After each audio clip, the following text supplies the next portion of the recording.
climate of the Arctic is a cold and hostile place for living creatures.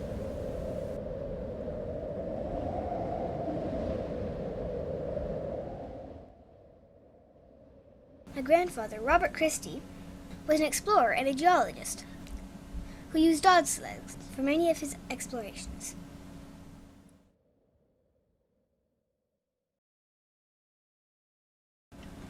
By more recent times, he traveled in airplane or helicopter, like he did here, researching the fossil forest of Axel Heiberg Island. Here's a picture of my father sitting on the lap of my grandfather in the high Arctic village of Grisfjord, 1969. His older brother is standing on the Skidoo. Their Inuit friend Lisi is holding on to the back. The village that they lived in, called Grisfjord, is at the very top of this map of Canada. My father was only 3 years old at the time. That is a polar bear skin rug that he is sitting on. This is my grandmother Audrey with the village of Grisfjord in the background. It is springtime and there's a lot of melting snow on the ground, but there is still ice on the ocean.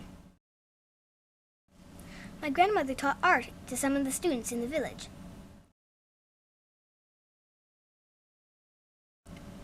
My father saw many strange things in the Arctic. Dead walruses on the beach and this floating bit of iceberg.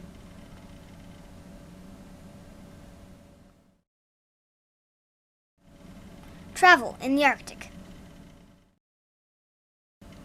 In the summertime, when some of the waters were melted, you could travel by boat. That's my father in a canoe with my grandmother. This is the same canoe that you saw earlier. You might think there's a lot of ice, but there's actually open water behind the ice that you see on the beach.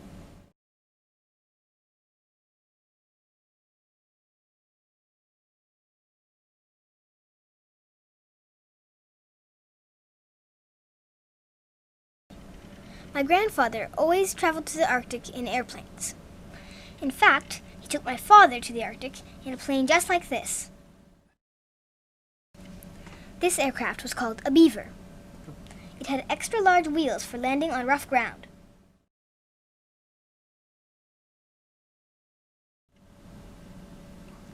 Dogsledding. Some people used to think that you would ride on a dog sled like a car tucked under a blanket. But I will show you the truth about dog sledding. This Inuit hunter is icing the runners of his dog sled. The Inuit word for dog sled is kamtik. The hunter melts snow and spits it onto his runners. Then he scrapes the runners until they are smooth. To get the team ready, you have to untangle a lot of knots and organize the lines. The lead dog is being walked into position. When he's in place, the dogs will know it is time to go. Sled dogs really love to pull the sled. Sometimes they even get overexcited. It can take quite a while to get them organized. They are finally on their way, running free across the frozen ocean. These dogs are waiting patiently while someone checks the load.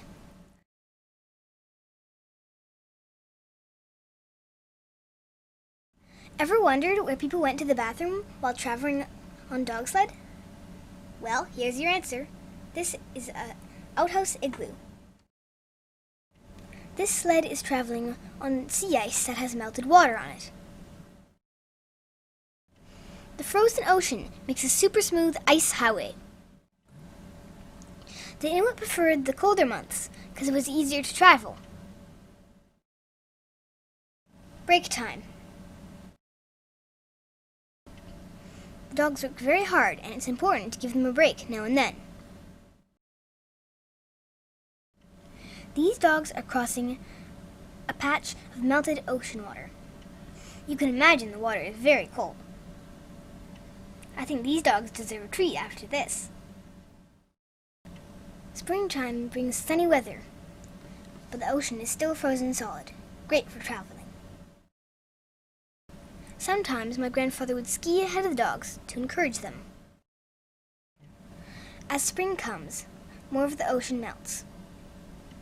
There is a lot of cold water to slosh through. My grandfather is having a tea break with his team. It is important for humans to have a rest time too.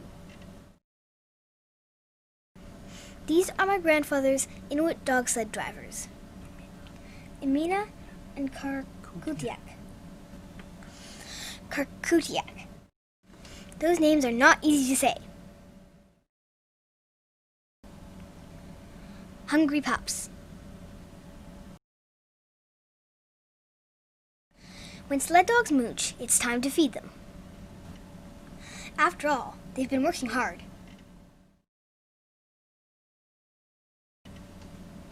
These dogs are very excited because they know that dinner is coming.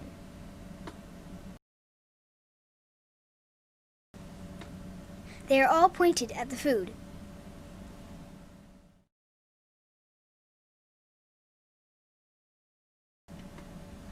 This one is trying to sneak food from the box on the sled.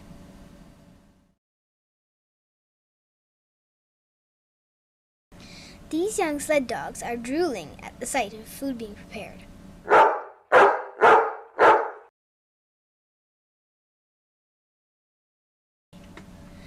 Here are the dog sled drivers, hard at work preparing food for the dogs. Feeding hungry dogs is very difficult and a little bit dangerous. The dogs are very hungry and they're competing to be the first in line to eat. In later years, dogs got dog food and fed separately.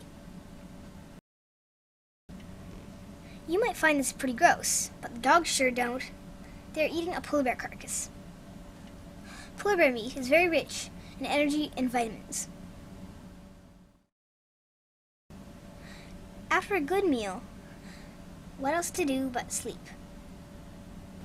Their thick fur protects them from the cold. These dogs are sleeping while their owner sews up some Kansas boots to protect them from the ice. If they don't wear the boots, they could cut their paws on the sharp spring ice. Most dogs curl up to keep warm, and others really don't care. The one all stretched out looks like my dog. It must be pretty chilly alone like that. Sometimes the dogs get to travel in luxury.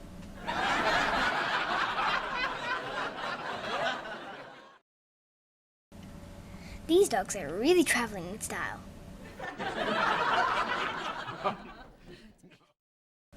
Actually, most dogs ride on the sled when their paws are sore. And that's no laughing matter. Even in the summertime, dogs work by carrying packs.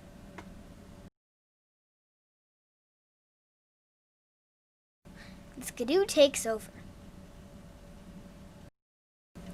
This machine brought many changes to the north. It's called a Skidoo, and it basically replaced the dog sled team. Skidoos were fast, and you only had to feed them gas. But what hunters lost was the valuable jobs that the dogs would do. Like finding seals, helping them hunt bears, and protecting them. Skidoos had their own problems. This one's broken down and needs to be repaired. The Arctic is hard on many other machines, too.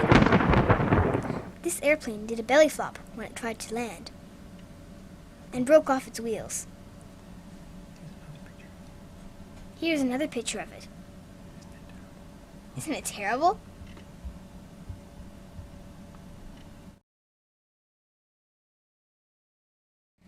Back to sledding we go.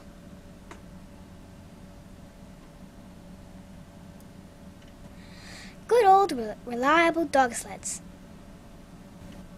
To the best of their abilities, dogs will never let you down. It was sad to see Skidoos taking over from dog sleds in the 1960s. But now they're coming back again. The Inuit are reviving their culture by bringing back the sled dog. My grandfather would have been very proud to see the return of the sled dog. This is my grandfather's lead dog, Butch. He never forgot him through the years.